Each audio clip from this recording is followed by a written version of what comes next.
Hello everyone, welcome back to our channel Devaki's delight. ఈరోజు మన వీడియోలో నేను మీకు అందరూ ఎంతో ఇష్టపడే చాకో చంక్స్ స్పాంజీ కేక్ని ఎలా చేసుకోవాలో చూపించబోతున్నాను. మరి రెసిపీలోకి వెళ్ళిపోదామా? ముందుగా ఒక మిక్సింగ్ బౌల్లోకి ఒక చిన్న గ్లాస్ అంత కండెన్స్డ్ మిల్క్ని యాడ్ చేసుకోవాలి. ఇప్పుడు ఈ కండెన్స్డ్ మిల్క్లోకి 1 కప్ వరకు షుగర్ పౌడర్ని యాడ్ చేసుకొని చక్కగా విస్కర్తో మిక్స్ చేసుకోవాలి. ఇప్పుడు ఇందులోకి మనం కండెన్స్డ్ మిల్క్ ఎంత క్వాంటిటీ తీసుకున్నామో అంతే క్వాంటిటీలో వెజిటేబుల్ ఆయిల్ని యాడ్ చేసుకొని చక్కగా మిక్స్ చేసుకోవాలి. ఇప్పుడు ఇందులోకి కొంచెం మిల్క్ని యాడ్ చేసుకుంటూ కరెక్ట్ కన్సిస్టెన్సీ వచ్చేదాకా విస్క్ చేసుకోవాలి.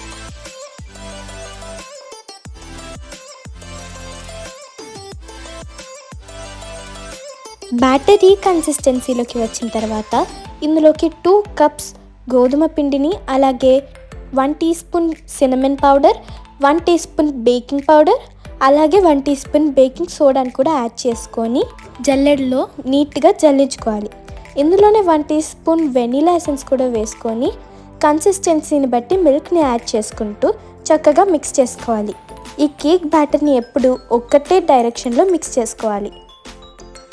ఇక్కడ చూపించిన కన్సిస్టెన్సీలోకి వచ్చిన తర్వాత నట్స్ని అలాగే చాకో చంక్స్ని యాడ్ చేసుకోవాలి.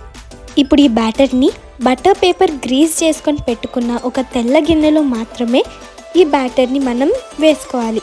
ఇందాక మనం కేక్ బ్యాటర్ పోసుకున్న గిన్నె కన్నా పెద్దగా ఉండే గిన్నెలో సాల్ట్ని లేదా శాడ్ని ఇక నేను చూపిస్తున్నట్టుగా లెవెల్ చేసుకొని దాని మీద ఒక స్టాండ్ పెట్టుకొని ఇక నేను చూపిస్తున్నట్టుగా ఈ కేక్ బ్యాటర్ని చక్కగా ట్యాప్ చేసి మనం అరేంజ్ చేసుకున్న గిన్నెలో పెట్టేసుకొని మూత పెట్టేసేయాలి.